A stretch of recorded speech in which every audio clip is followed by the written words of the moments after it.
Bonjour à tous, bienvenue dans Legal Club Sandwich, votre rendez-vous pour découvrir du contenu juridique de qualité et à la cool dans un esprit léger. Je m'appelle Thibaut Caoudal, je suis cofondateur de Liway et Liway, c'est une legal tech qui aide les juristes à réduire le temps passé sur la gestion des contrats et aussi avoir plus de visibilité sur les risques juridiques et financiers. Et donc, pour mener à bien cette émission, vous le savez maintenant, puisque c'est quand même la dernière de la saison 3, 34e épisode. Je suis accompagné de Audrey Deléris, Pierre Landy. Audrey, Pierre, comment ça va aujourd'hui? Bonjour à tous, ça va très bien. Super bien. Et oui, la dernière émission de la saison 3, qui l'eût cru? Ce n'est pas un grand secret, nous reviendrons en saison 4, mais on vous en dira plus à la fin de l'émission. Suspense. Est-ce que vous voulez vous présenter tous les deux, dire un mot pour les auditeurs qui ne vous connaissent pas encore? Oui, volontiers. Du coup, Audrey Deléris, je suis manager chez Fed Legal, cabinet de recrutement juridique et fiscal. On intervient depuis près de 12 ans maintenant pour accompagner les cabinets d'avocats, les entreprises, que ce soit des grands groupes du CAC 40, mais aussi des structures plus petites, des PME et des startups. Et pour ma part, je suis justement en charge de l'industrie des services et j'accompagne beaucoup de startups, mais pas que. Et je suis accompagnée d'une magnifique équipe chez Fed Legal. Et à côté de ça, il y a pas mal de projets, notamment celui du Fleet Network pour French Lawyers in Tech, que j'ai eu la chance de cofonder il y a 2 ans et demi maintenant, avec Pierre Landy ici présent. On est 330 maintenant. Tous les juristes, enfin presque en tout cas, dans la tech et en start-up nous ont rejoints. Donc rejoignez-nous si ce n'est pas encore déjà fait. À toi, Pierre. Merci beaucoup, Audrey. Donc, Pierre Landy, je suis avocat au barreau de Paris. Je suis aussi le cofondateur d'une alliance d'avocats pan-européenne. On est présent en Italie, Allemagne, Espagne, Angleterre et évidemment France. On est pour la plupart tous des ex de Yahoo, puisque c'était mon ancienne équipe, et on fournit des services on essaie d'être vraiment comme des juristes externalisés tout en étant avocat dans ces 5 juridictions. Et pour ma part, depuis maintenant plus de 2 ans, je me focus exclusivement sur l'executive mentoring, c'est-à-dire que j'accompagne des directeurs juridiques, des senior leaders dans des équipes juridiques ou même des équipes juridiques, voire d'autres départements, pour développer leur leadership, leur savoir-être. On sait que le savoir-faire est excessivement important, mais d'ailleurs, je sais que Justine en reparlera, le savoir-être dans une équipe juridique, c'est absolument crucial. Et voilà, j'accompagne donc toutes ces équipes juridiques sur ces domaines. Merci à tous les deux. Du coup, pour présenter rapidement l'invité du jour, donc aujourd'hui, on a la chance d'accueillir Justine Bourdeux, qui est General Counsel de Doctolib, la scale-up maintenant que tout le monde connaît. Et on va se poser la question de l'attractivité de la direction juridique, puisque toi, Justine, tu as recruté une équipe de 20 personnes, je crois, déjà dans plusieurs pays. Et puis, il y a encore pas mal de monde à recruter de ce qu'on a compris. Déjà, pour commencer, avant de te présenter et puis présenter Doctolib, comment ça va aujourd'hui? Au top, hyper contente d'être là, merci. On est hyper content aussi de t'accueillir et puis de discuter de ce sujet-là avec toi, parce qu'on ne l'a pas encore abordé en plus dans Legal Club Sandwich, donc je pense que c'est une très bonne chose. Peut-être que tu peux te présenter un petit peu ton parcours et puis présenter Doctolib pour les auditeurs qui ne connaissent pas. Oui, avec plaisir. Alors, j'ai 40 ans, je suis une maman heureuse et je suis également une directrice juridique et une DPO heureuse au sein de Doctolib, une grande aventure, une très, très belle équipe. Une grande aventure que j'ai rejoint il y a 4 ans et demi maintenant, en mars 2017. Et Doctolib, donc effectivement, je me permets de le représenter encore une petite fois parce que on ne se rend peut-être pas toujours compte de la taille de Doctolib. C'est plus de 2000 personnes aujourd'hui sur 3 pays, France, Allemagne, Italie. Et en fait, c'est un petit peu plus que la prise de rendez-vous en ligne et les rendez-vous vaccination. C'est vraiment un logiciel au service des professionnels de santé et des patients. On se développe encore de plus en plus. On a plein de produits dans les bacs et donc il y a encore plein de choses à faire. Voilà. Bon, génial. Et du coup, pour revenir au thème du jour, donc vous savez un petit peu, hein, vous connaissez le principe maintenant. Si vous avez des questions à poser à Justine, vous pouvez les poser dans le chat et puis on y répondra tout à l'heure. Peut-être du coup, pour commencer, comme première question, on parle aujourd'hui, tu vois, de l'attractivité de la direction juridique. Comment toi, tu as été amené à te poser cette question déjà au départ? Euh, c'est mon expérience chez Doctolib qui m'a menée à ça. Donc, effectivement, j'étais la première juriste de Doctolib, juriste unique. Et de façon assez linéaire et assez naturelle, on est monté à 20 juristes. Donc, on a recruté des juristes privacy, des juristes contrats commerciaux, etc. Et puis là, tout d'un coup, cet été, on s'est dit, il va falloir passer la vitesse supérieure. Et donc, on a décidé d'avoir un plan. Et ce plan-là nous mène en fait à avoir l'ambition de monter une équipe de 50 personnes sur les 3 pays. Et donc, effectivement, on a une cible qui est cette direction juridique avec 50 personnes. On a un mode opératoire que j'expliquerai un petit peu après, mais bon, voilà, ça passe par le recrutement, hein, fatalement. Et après, on se pose la question, mais en fait, comment on va y arriver? Et comment on y arrive? C'est en ayant une DJ attractive, en interne, en externe, et aussi en fédérant une équipe, parce que ça passe par là, on parle d'humain, donc il faut savoir fédérer. Et justement, là, tu parlais Peut-être, est-ce que tu peux, avant qu'on rentre vraiment dans le détail de ce plan, etc., est-ce que tu peux nous donner un petit peu le contexte? Parce que comme ça paraît énorme, en fait, tu vois, une équipe juridique de cette taille-là. Pourquoi ça? Voilà, vous en êtes où côté juridique chez Doctolib? Oui, alors donc, on est 20 personnes. Et donc, pourquoi 50 personnes? En fait, pourquoi on en est venu à se poser cette question-là? C'est très lié au fait qu'on a gagné en autorité. Doctolib a gagné en autorité dans 3 pays quand même. On est vraiment systémique. On est devenu systémique, notamment avec la vaccination. Et donc, tout s'est un peu bousculé sur les derniers mois et sur 2021. Et on s'est dit, en fait, qu'il faut avoir un plan. Et le plan, c'est quoi?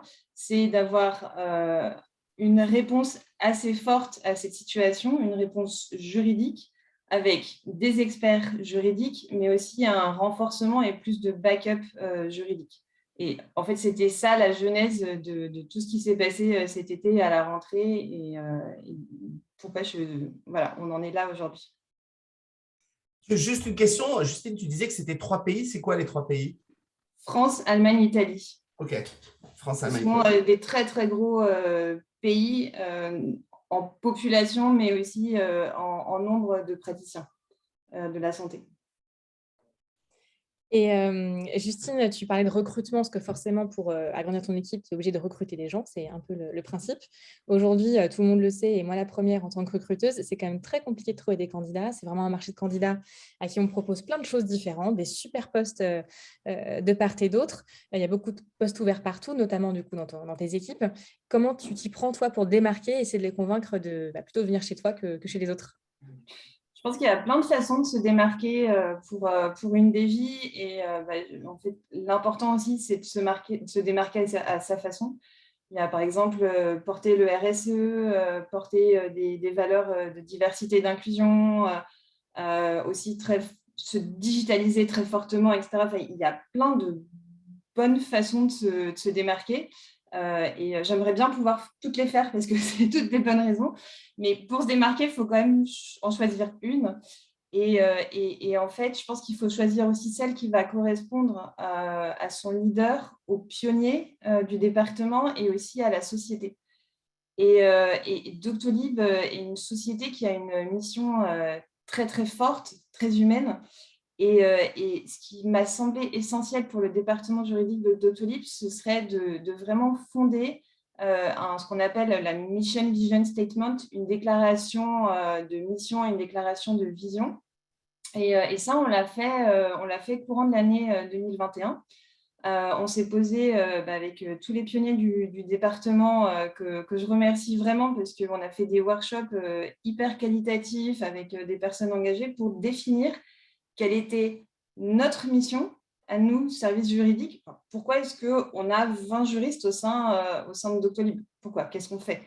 Et de définir notre vision. Donc, où est-ce que nous, on veut porter la collectivité de juristes au sein de Doctolib, mais peut-être pas que au sein de la société avec un grand S aussi. Et donc, comme je vous disais, on a fait pas mal de workshops, ça a été très itératif, on a échangé et on a regardé aussi ce que faisaient les autres, parce qu'on n'est pas les premiers à avoir ce Mission Vision Statement. Donc, on s'est pas mal inspiré aussi.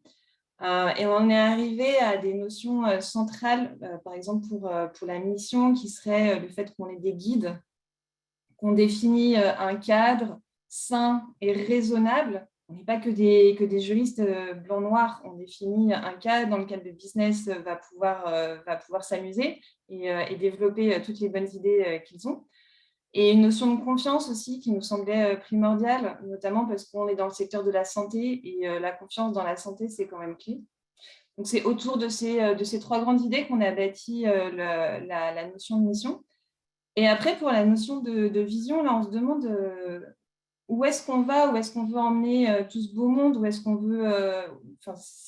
c'est quoi notre futur rêvé, notre futur idéal. Et en fait, on s'est dit, OK, encore une fois, il faut s'ancrer dans Doctolib, il faut s'ancrer dans ce que fait Doctolib, et Doctolib digitalise la santé. Et nous, qu'est-ce qu'on va ajouter? On va ajouter un peu le respect des droits fondamentaux dans cette digitalisation de la santé, et notamment par le prisme de la privacy, des données perso. On s'est dit aussi que notre difficulté quotidienne, c'était d'être toujours dans la zone grise, parce qu'effectivement, quand le digital rencontre la santé, c'est un peu retour vers le futur. Donc, on s'est dit, effectivement, le cadre réglementaire, nous, on va devoir l'influencer. On va devoir faire quelque chose pour aider à ce qu'il soit défini. Et quand je parle de réglementaire, c'est aussi bien hard law que soft law, des notions d'éthique, etc. Donc, ça aussi, c'était, nous, on va porter ce sujet-là. Et enfin, quelque chose qui, moi, m'est vraiment très cher et qui sort un petit peu du cadre de Doctolib, c'est comment on définit le métier de juriste de demain, qu'est-ce qu'on apporte en tant que juriste au sein d'une société, comment on travaille, comment on influe sur les valeurs de la société. Voilà, donc c'est tout ça qui… Là, c'était ma petite touche un petit peu plus personnelle, mais pareil, avec une adhésion totale de la DG. Et voilà, je pense que c'est en ça qu'on se démarque et qu'on espère attirer des personnes qui vont adhérer aussi à cette mission et cette vision. C'est hyper important aussi.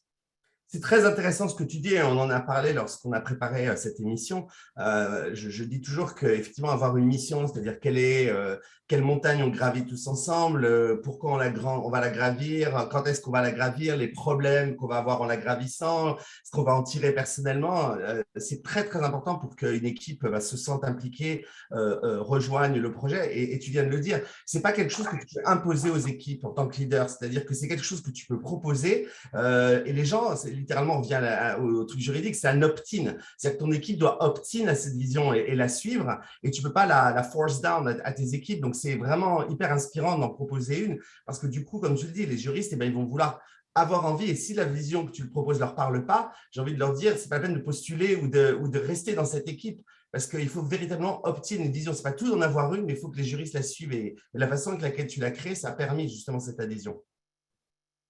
Donc, je suis à 150 000% avec toi. Je voulais juste le mentionner. Audrey?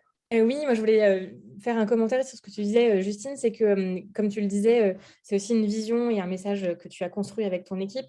Et c'est très important côté entreprise, et je le vois là en tant que recruteuse, c'est que ce n'est pas seulement aux candidats de se vendre, parce que oui, ils doivent se vendre, il faut nous donner envie et vous donner envie à vous, directeur juridique, de les recruter, mais c'est aussi aux entreprises de vendre aussi leur structure.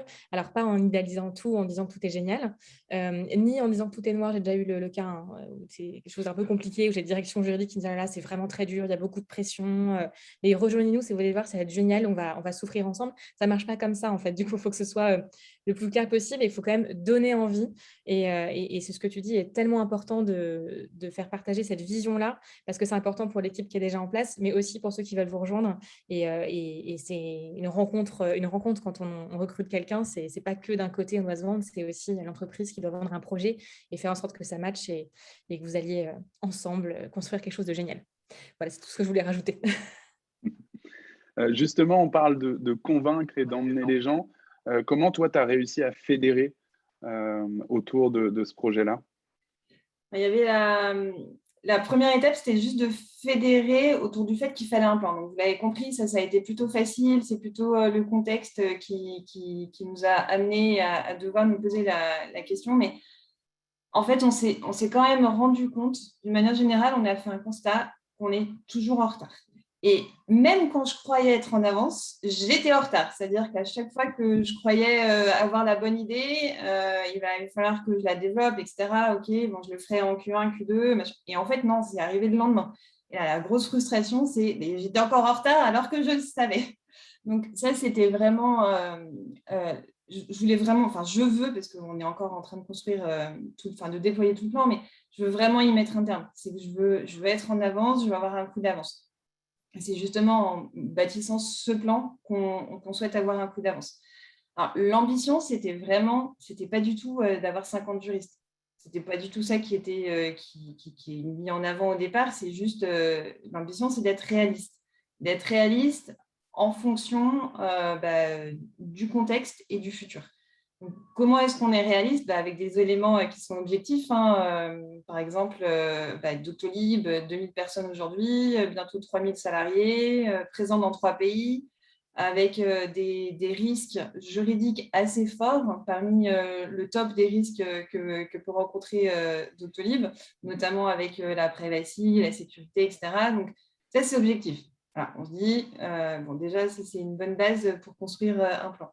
Ensuite, on a des éléments qui sont plus analytiques. La chance qu'on a, c'est qu'on n'est pas parti de 0, on est parti de 20. On est à 20 aujourd'hui, donc on voit déjà à peu près ce qui fonctionne et puis ce qui ne fonctionne pas. Alors, par exemple, ce qui fonctionne, c'est d'avoir un mode global et après des juristes en local, mais vraiment un leadership global pour après tout dépiler en local. Ce qui fonctionne, c'est les LegalOps. Ça, on a ouvert le poste de LegalOps il y a 1 an et ça fonctionne très, très bien. Donc, on se dit, si ça fonctionne bien, mais qu'elle n'arrive pas non plus à tout faire, on va peut-être renforcer ce pôle-là. Après, ce qui fonctionnait moins bien, c'était par exemple notre méthode de crisis management. On a des crises chez Doctolib, et en fait, c'est toujours la panique. Mais en fait, comme c'est du récurrent, ça ne doit pas du tout être la panique. Donc, on s'est un petit peu posé là-dessus. On s'est dit qu'il va falloir aussi renforcer cet aspect-là de crisis management. Ensuite, on avait un aspect de projection. Là, c'est le cadre que nous donne Doctolib.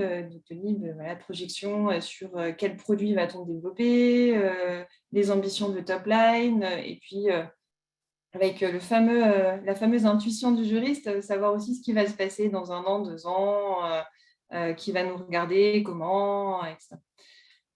Et la touche indispensable aussi, c'était « et que font les autres ?» Que font par exemple, des grosses sociétés de tech américaines, voire suédoises? Comment est-ce qu'elles sont organisées par rapport à tous ces sujets-là, leur taille, leurs risques, etc.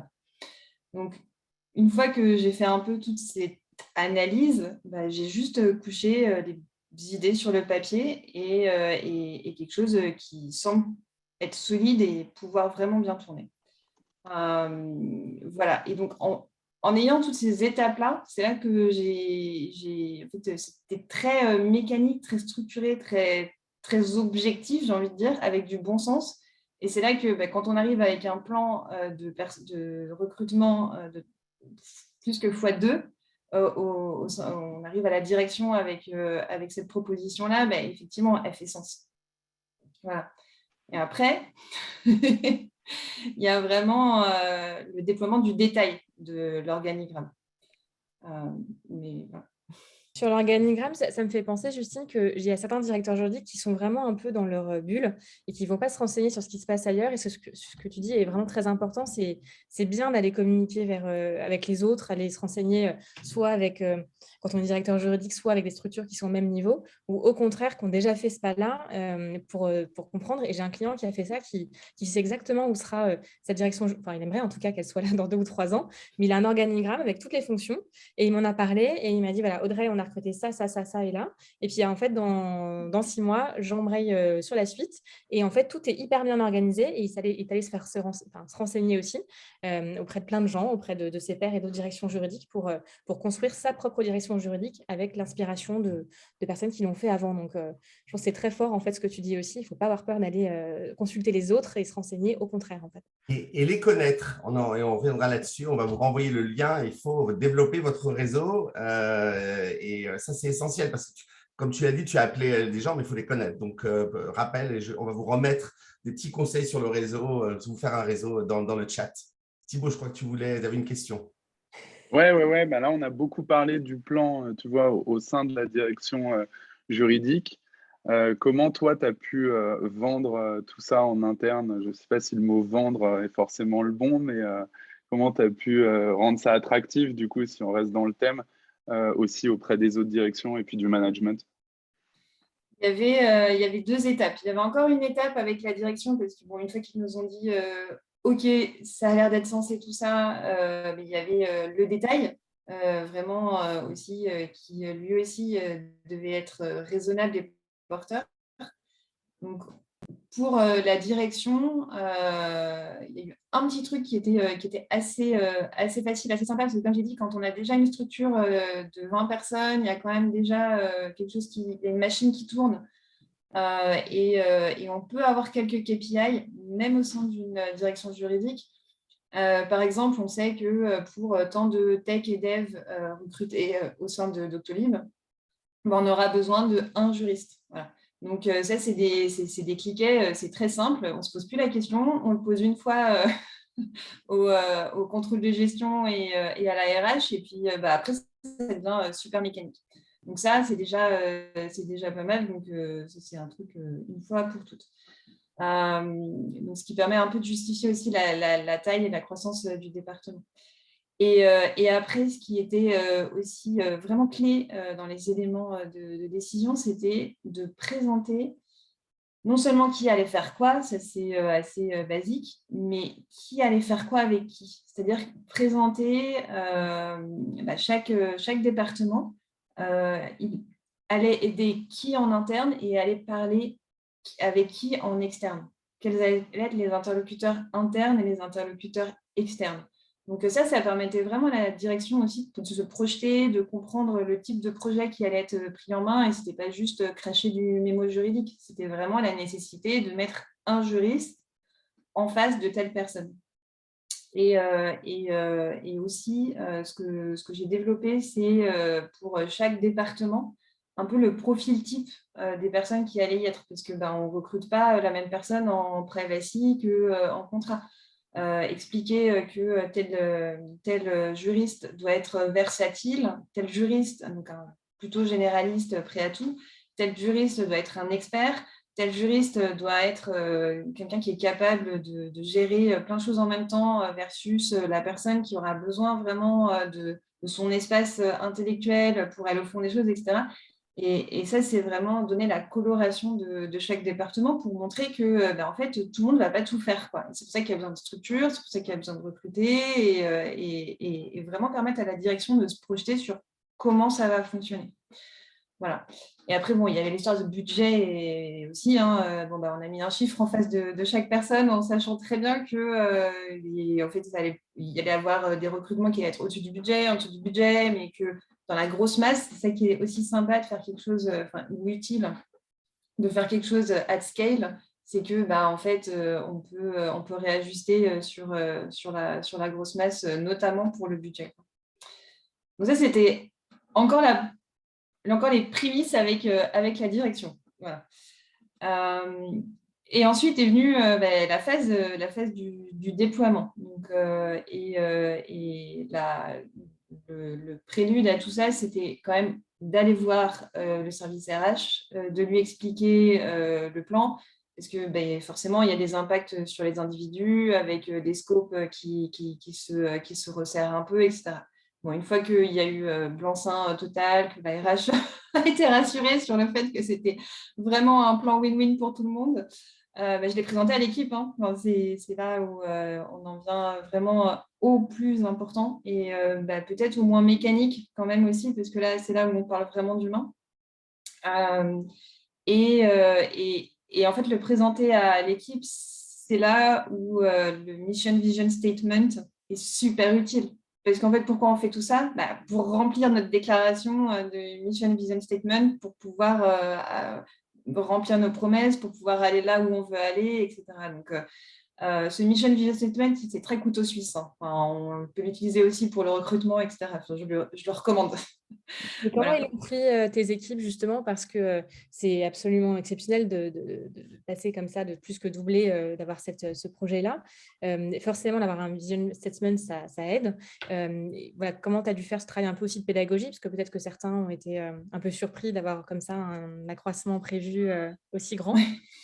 Oui, je pense que effectivement, hein, malgré le fait qu'on soit chez Doctolib et qu'il faut être prêt à tout et qu'on a la ceinture attachée en permanence, je pense qu'effectivement, il y a une grosse surprise parce que c'est hors du commun. Et donc, moi, mon rôle, c'est un peu le rôle de sélectionneur. C'est que j'ai fait le groupe et puis après, c'est vraiment aux équipes de se l'approprier. Donc, il y a un accompagnement, une explication et puis, bon, je dois dire que on a beaucoup de chance, mais c'est de la chance qui est méritée, c'est qu'on a une équipe qui est non seulement soudée, mais en plus qui est très saine et qui a vraiment envie d'aller de l'avant.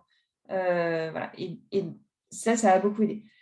Maintenant, effectivement, il y a des super bonnes nouvelles quand on fait un plan de développement comme ça, c'est qu'il y a des places à prendre, on promeut des personnes en tant que manager, il y a des transferts d'équipe qui permettent de développer un savoir.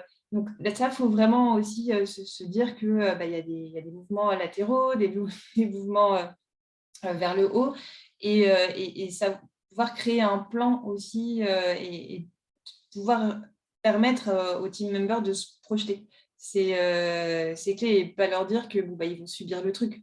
Non, en fait, on est tous ensemble, on est tous des pionniers. Enfin, moi, les 20 personnes là, pour moi, c'est les pionniers du département. Et donc, on le fait tous ensemble. Après, il y a eu des angoisses, bien évidemment. Et c'est là qu'il faut aussi savoir itérer avec les gens, parce que les angoisses, elles révèlent forcément un fond de vérité. Donc, savoir itérer, savoir aussi se remettre en question. Je n'avais pas forcément pris toutes les bonnes décisions dans l'organigramme et réadapter, etc. Et donc, parce qu'on le fait ensemble, hein, c'est sûr.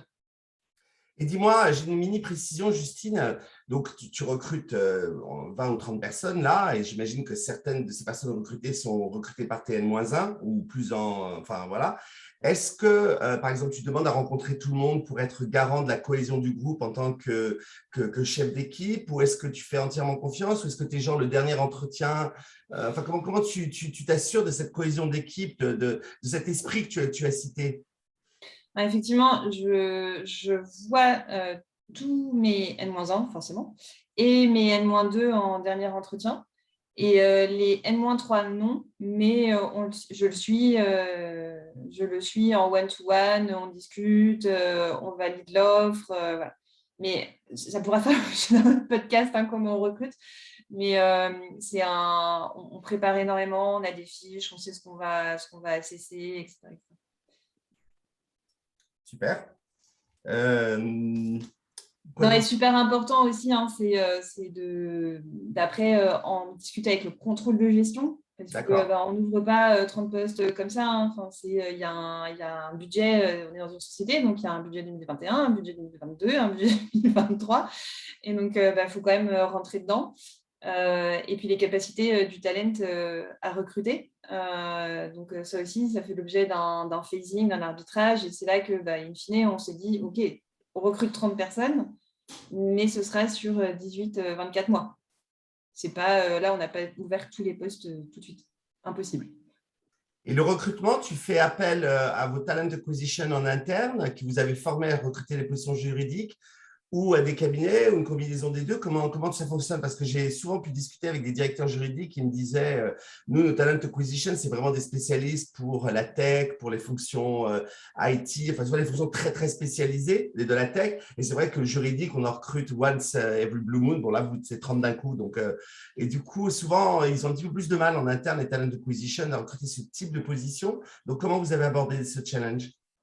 En interne exclusivement, c'est la chance de recruter autant de juristes en même temps. C'est qu'on a pu vraiment faire un partenariat avec un talent qui nous connaît, qui connaît nos besoins et en plus pour des postes niveau directeur, parce qu'on en ouvre 2, des postes niveau directeur.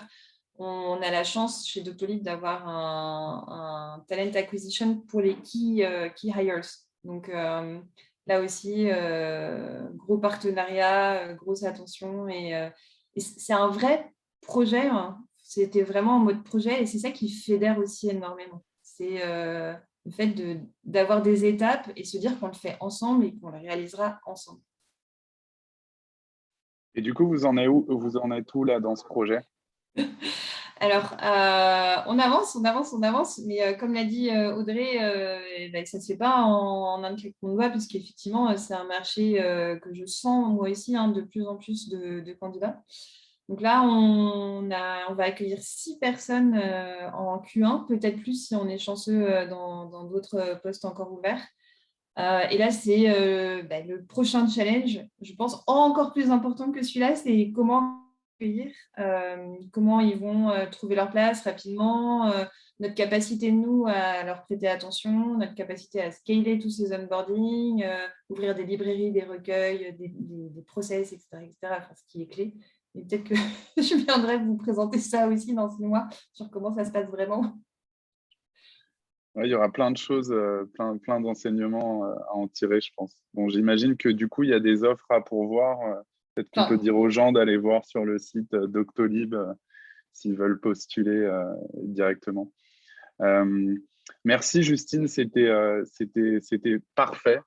On n'avait jamais eu, tu vois, ce point de vue et dans une dimension comme celle-ci. Donc, c'est hyper intéressant. On a eu plein de questions. On va répondre à vos questions juste après les chroniques de nos chroniqueurs préférés. Donc, maintenant, je crois que c'est l'heure du jingle, Pierre.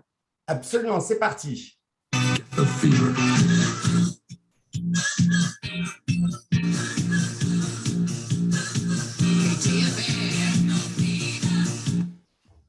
Merci Pierre et merci encore pour cette danse endiablée pour lancer ma chronique d'aujourd'hui. Aujourd'hui, donc, nous sommes le 16 décembre. Dans 8 jours, c'est Noël. Et oui, il est encore temps de faire votre liste au Père Noël. Alors, je vous laisse la partie jouets, cadeaux, livres et compagnie. Moi, je vais plutôt m'occuper de la liste au Père Noël pour votre job idéal. Parce qu'il y a une question que moi, j'aime bien poser en fin d'entretien avec les juristes et les avocats que je rencontre, c'est si vous pouviez choisir votre poste idéal, ce serait quoi? Et en réalité, ce n'est pas si facile que ça de répondre à cette question. Et pourtant, la période de fin d'année, qui est souvent un peu plus calme, enfin bientôt, on espère qu'elle sera plus calme, est propice à cette réflexion. Donc prenez un stylo et un papier, ouvrez une nouvelle page sur votre ordinateur, ou choisissez le support que vous préférez et lancez-vous. Alors, est-ce que vous préférez plutôt un poste spécialisé ou généraliste? Si vous êtes plutôt à l'aise à travailler sur des sujets très précis, très techniques, du M&A ou en propriété intellectuelle, ou plutôt en mode projet, en coordination avec des équipes transverses, ça, c'est à vous de choisir. Ensuite, est-ce que vous préférez un poste très opérationnel ou au contraire passer le plus clair de votre temps à manager et animer une équipe? À vous de prendre du recul sur vos forces. Encore une fois, Pierre ne va pas me contredire là-dessus. Et si vous êtes plutôt la rat bibliothèque à aimer faire des recherches pendant des heures, il n'y en a qui adorent ça, ou au contraire être grand chef d'orchestre d'une équipe, un entre-deux, c'est ici évidemment possible. C'est Noël, donc profitez-en, tout est possible. Ensuite, votre équipe, si vous avez décidé de manager, est-ce qu'elle serait très grande, comme celle de Justine, encore plus grande, parce que c'est aussi possible, ou des toutes petites, c'est à vous de choisir. Dans quel secteur d'activité? Le numérique, le luxe, l'agroalimentaire, la défense? Est-ce qu'il y a un secteur dont vous avez toujours rêvé? Encore une fois, pas de limite, lâchez-vous, c'est Noël, c'est la liste au Père Noël, donc tout est possible. Ensuite, est-ce que vous préférez un périmètre France, un périmètre Europe, international? Est-ce que vous imaginez, avec votre valise, partir à l'autre bout du monde ou au contraire être hyper sédentaire? Ça, c'est vous qui décidez. Est-ce que vous préférez un poste situé à côté de chez vous ou combien de temps de transport? Parce que c'est aussi une question qui se pose. Avec du télétravail, pas de télétravail, combien de jours? À l'autre bout du monde, voilà, c'est peut-être que vous avez toujours rêvé, je sais pas, de travailler en Birmanie, à New York ou autre. Voilà, c'est peut-être le moment d'y penser. Donc voilà, couchez-le sur le papier, cette super idée. Est-ce que vous êtes plutôt grand groupe, PME familiale, start-up, holding ou business unit? Réfléchissez pourquoi tel ou tel type de structure vous attire le plus. Et là, surtout, ne pensez pas à ce qui vous ferait bien sur votre CV ou ce que vont penser vos collègues, mais bien ce dont vous avez envie. Voilà. C'est le moment aussi de tout mettre sur le papier. Important de faire ça. Aussi, avec quelle rémunération? Voilà, quel fixe, quel package? Soyez aussi raisonnable. Hein. Pas forcément $1 million. Si vous êtes juriste avec 3 ans d'expérience, il faut être quand même avoir une envie, c'est bien, il faut que ce soit aussi un petit peu cohérent. Avec quels avantages aussi? Listez tout. Est-ce que c'est bon, la liste au Père Noël du meilleur job est prête? Tant mieux. Alors posez votre stylo, abandonnez votre clavier et prenez un peu de hauteur face à cette liste de vos envies. Est-ce que ce meilleur salaire est-il plus important pour vous que le fait de travailler sur des sujets internationaux ou de changer de secteur d'activité? Maintenant, il est temps de choisir les critères sur lesquels vous ne lâcherez pas et ceux pour lesquels ce serait du bonus. C'est comme quand vous visitez un appartement ou une maison. Est-ce que vous êtes prêt à lâcher sur la luminosité ou sur l'emplacement idéal? Parfois, on ne peut pas tout avoir, alors c'est toujours bon de réfléchir en amont au plus important pour vous. Ajoutez à ça, à votre Ikigai. Alors, si vous étiez là la semaine dernière, vous avez vu que c'est mon nouveau dada. C'est en fait, on mettra du coup le replay la semaine prochaine. C'est une possibilité de trouver l'épanouissement total entre le perso et le pro. Je vais y arriver, pardon. Ça m'enthousiasme tellement que j'en perds mes mots. Voilà, vous ajoutez tout ça à votre recherche dans l'emploi idéal et voilà, vous allez peut-être trouver le poste parfait pour vous. Alors, je ne suis peut-être pas le Père Noël, bien que, en fait, pour tout vous dire, je suis née le jour de Noël, le 24 décembre, mais voilà, vous pouvez toujours me faire part de votre poste idéal et peut-être que j'aurai un beau projet à vous proposer, nous pourrons toujours en discuter. En attendant, rêvez un peu, à vos listes, écrivez tout et peut-être que votre vœu sera exaucé pour Noël. À toi, Pierre. Tu es en mute, Pierre. Jusqu'au bout, je la ferai celle-là. Et je m'envoie mon propre jingle, c'est parti.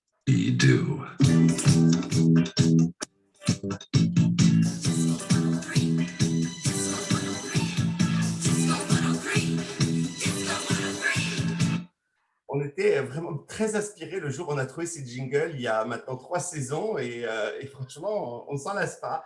On ne s'en lasse pas. Moi, on parlait de Père Noël. Moi, forcément, je vais vous parler de la nouvelle année, c'est-à-dire les résolutions pour les juristes pour 2022. Alors, c'est la fin de l'année 2021. On est tous fatigués. Il y a eu une grosse année avec beaucoup de challenges, des breaks à répétition, des couvre-feux à répétition, des nécessités de se réinventer constamment, des levées de fonds dans la tech complètement démentes, 2 saisons de Legal Club Sandwich en 2021. Allez, encore quelques jours à tenir et on va tous pouvoir se reposer. Et cette période de repos, elle est excessivement propice à réfléchir, se poser et penser à ces fameuses résolutions de fin d'année, ou de nouvelle année plus exactement. Bon, je vous passe bien évidemment de mon côté, maigrir, faire du sport, j'en passe et des meilleurs parce que celle-là, on sait qu'on s'abonne au club de sport le 1er janvier 2022 et qu'on arrête d'y aller le 15 janvier.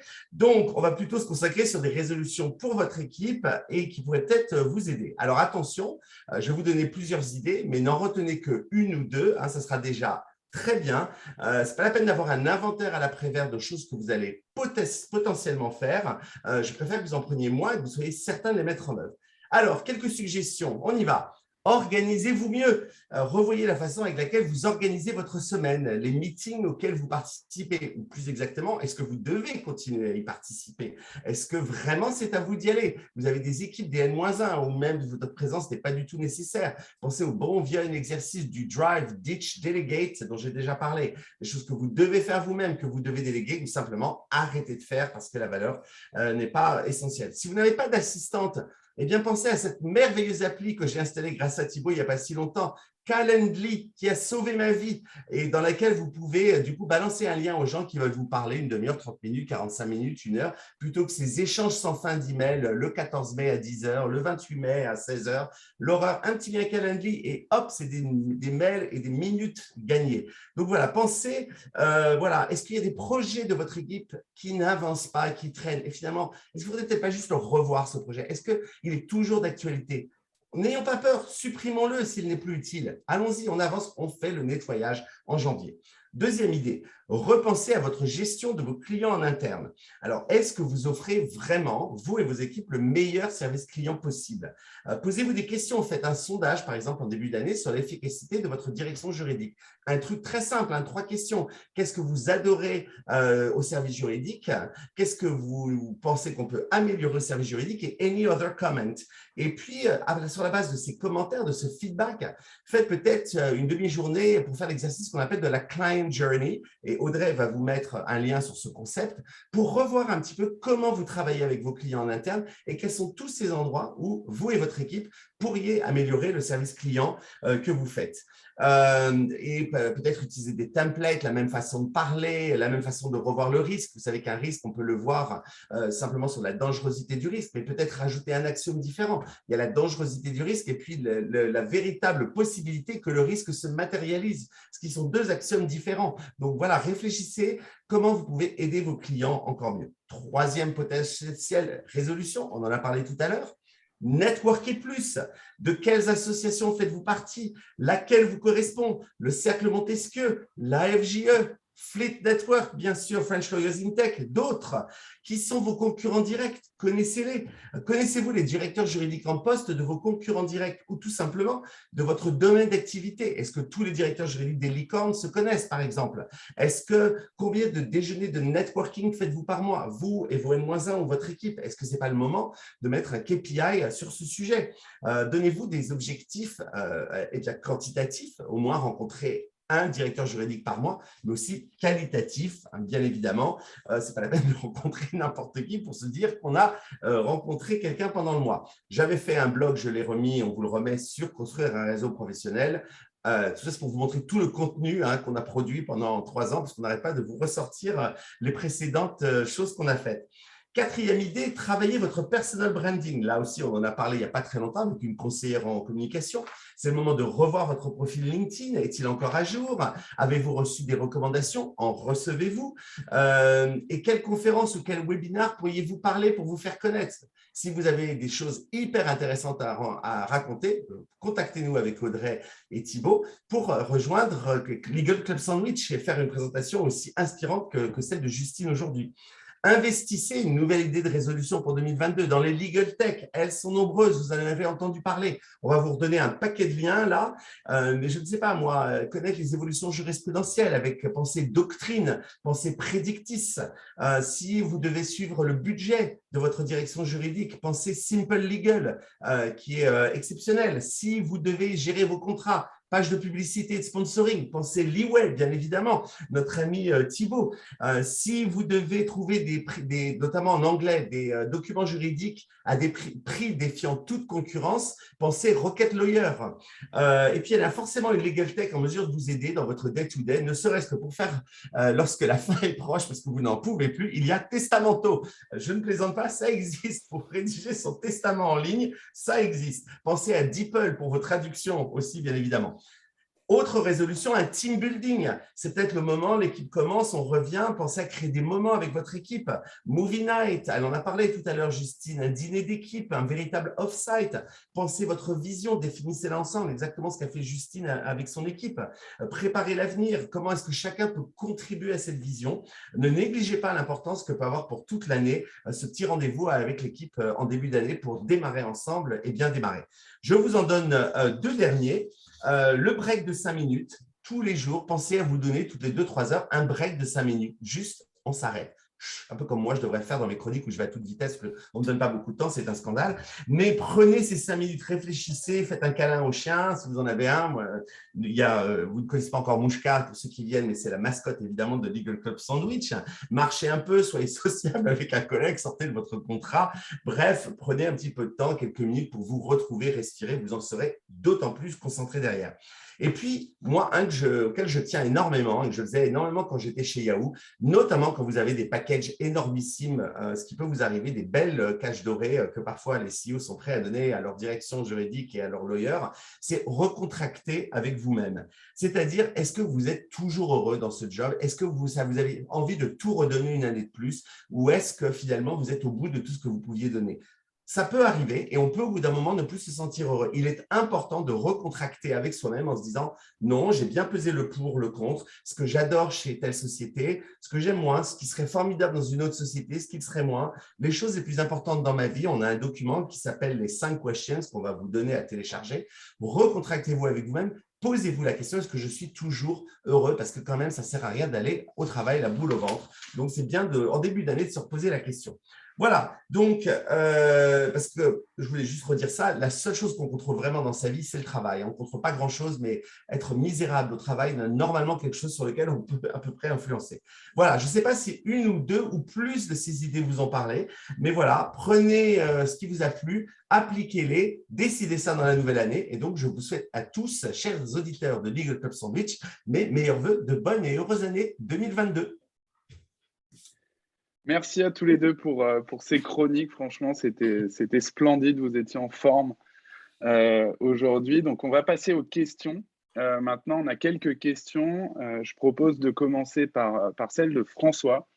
Donc, salut François. François, il nous demande, Justine, comment toi, tu as réussi à convaincre en fait, de la nécessité de faire grossir l'équipe juridique et à quel moment le CEO t'a donné le go pour recruter concrètement? Concrètement, c'était là au mois de septembre pour commencer à préparer 2022. Voilà. Et pourquoi c'était juste la résultante de toute la croissance interne avec de plus en plus de produits, un pays en plus, etc. Et aussi une notoriété qui fatalement amène plus de problématiques juridiques. C'est quand on n'est plus dans l'ombre, quand on est sous les feux de la rampe, et ben, le juriste prend aussi une autre dimension et devient plus que nécessaire. Et est-ce que sur ce plan, il nous demande aussi, du coup, François, tu as été accompagné ou c'est vraiment toi qui as tout fait de zéro? Alors, accompagné par un consultant externe, non, mais un super consultant interne, ex-consultant qui est notre CFO et bien plus. Oui, complètement. Voilà, parce qu'effectivement, ce n'était pas le forté d'un juriste de savoir vendre des plans comme ça. Donc, ça a été effectivement aussi super utile. Il y a une question de Fatima Zahra qui nous suit très souvent. Je crois reconnaître ton prénom, donc merci d'être là aussi fidèle. Elle demande qu'est-ce que tu recherches chez un candidat? C'est quoi le must-have pour toi? Parce que tu vois quand même pas mal de gens, tu recrutes beaucoup de gens et tu as recruté beaucoup de gens. C'est quoi le petit truc en plus pour te convaincre de recruter la personne? Alors, le truc en plus, je dirais que c'est pas forcément, enfin, c'est surtout pas un truc en plus. En fait, c'est juste, non mais c'est vraiment le standard. Enfin, c'est obligatoire.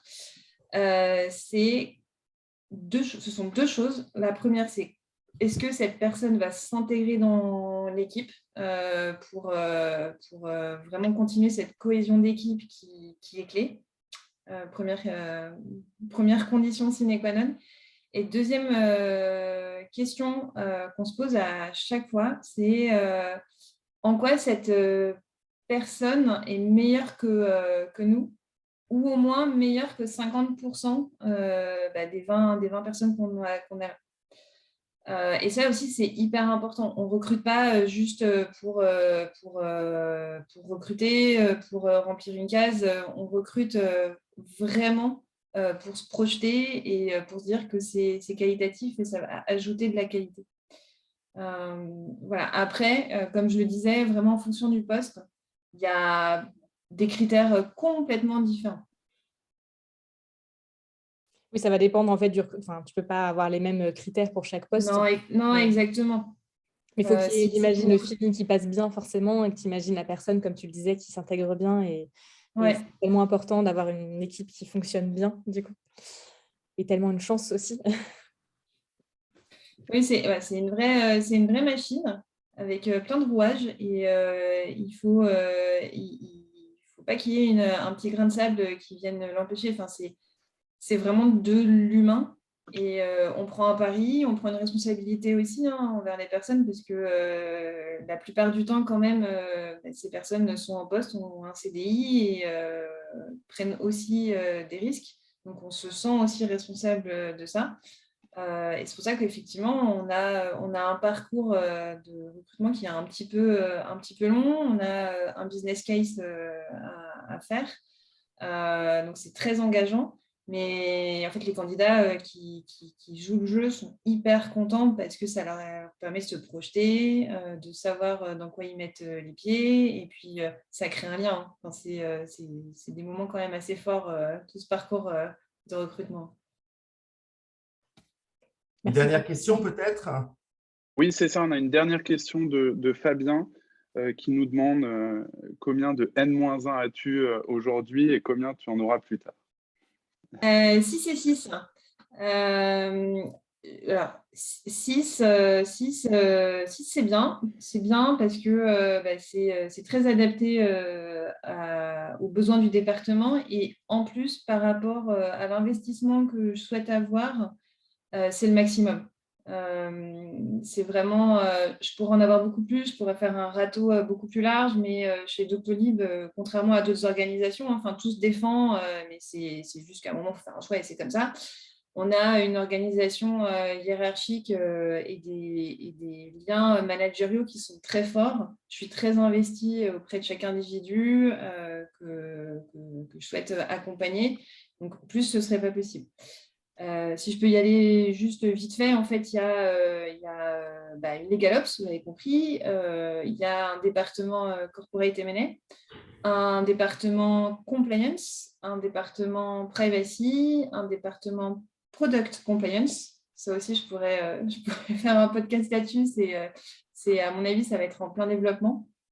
Et un département transactions qui accompagne beaucoup marketing, les commerciaux, concurrence, etc. Voilà. Et en fait, chaque département a un manager et donc ça me fait 6 direct reports. Et puis à l'intérieur, il y a des N-1, des N-2. Et employment et taxes, c'est chez toi ou c'est chez c'est finance et Exactement. Tu as tout Ah. compris. Oui, complètement. Employment et taxes, c'est donc directement, et ils sont dotted chez toi ou ils sont même pas complètement? Non. Alors, taxes, déjà, on n'a pas encore, on n'est que sur 3 pays. Enfin, il n'y a pas beaucoup de produits. Les complexités taxes chez Docto ne sont pas encore à leur paroxysme. Mais donc, on n'a pas encore de juriste fiscaliste. On a juriste HR, bien évidemment. Mais j'aime bien ce petit côté d'indépendance parce que je suis aussi DPO. J'aime bien le fait que la RH et moi soyons séparés. Absolument. Bon, merci infiniment, Justine, de ta participation. On était très content de t'avoir. Et alors, donc, tu participes à la dernière de la saison 3, mais aussi, on a une très bonne et une très mauvaise nouvelle à annoncer. Alors, vas-y, Audrey. C'est moi qui dis la mauvaise, c'est ça? Oui, évidemment, moi, je garde le positif. Oui, en fait, vous n'êtes pas censé, vous n'êtes pas censé l'ignorer du coup, mais on est 3 du coup depuis le début de cette aventure. Mais qui a eu cette merveilleuse idée dès le départ, il y a maintenant un peu plus d'1 an, C'est Thibaut Kaoudal, ici présent, du coup, qui en est à sa 34e émission. Et avec Pierre, on voulait le remercier tout particulièrement. Un grand merci parce que sans toi, on ne serait pas là tous les 15 jours du coup, à s'amuser, à recevoir des super invités, à poser des milliards de questions, à rigoler, à avoir ce magnifique background avec des sandwichs qui volent. Je ne pensais pas que ça m'arriverait un jour. Donc, merci Thibaut. Voilà. Et notre assistante apporte un cadeau à Thibaut en live. Voilà. C'est du live. Oui. C'est du direct. Il y a un cadeau qui arrive. Vous m'avez dit. Qui arrive J'étais en train de dire non, pas maintenant. Et si, nous sommes en direct avec notre assistante. Je dois l'ouvrir du coup? Mais bien sûr, tu peux ouvrir. Et donc, Thibaut va effectivement, on le remercie parce que Thibaut, vas-y, d'ailleurs, c'est ta mauvaise nouvelle, je ne sais pas pourquoi je parle. C'est moi du coup qui continue. Oui. Thibaut, en fait, on voulait le remercier parce qu'en fait, il va quitter l'aventure du coup du Legal Club Sandwich pour travailler sur plein d'autres projets aussi, notamment à l'international. Donc, on voulait le remercier d'avoir eu cette merveilleuse idée, de nous avoir conviés et on a tout de suite dit oui quand il nous a proposé ça. On ne pensait pas que ce serait une aussi merveilleuse aventure. Donc, on voulait le remercier et on est très triste qu'il quitte l'aventure du Legal Club Sandwich. On a tout fait pour le retenir. On a tout fait. On l'a emmené au restaurant. On l'a emmené dans un restaurant sur la Seine avec les monuments de Paris. Enfin, un truc incroyable. Ça n'a pas suffi. Mais, on a fait du champagne. Enfin, on a tout fait, mais ça n'a pas marché. Voilà. Alors Thibaut, tu veux peut-être dire un mot avant qu'on non, merci. Franchement, c'était génial. On a bien rigolé. On a appris plein de trucs. Vous le savez, moi, je viens plutôt du monde de la tech. Je ne suis pas trop juriste de formation. Et là, au cours de ces 34 émissions, on a appris plein de trucs. On s'est bien éclaté. Je pense qu'on a aussi donné une image un peu différente du monde juridique. Et si on a réussi, c'est cool. Donc, merci à tous les deux. Je suis presque ému.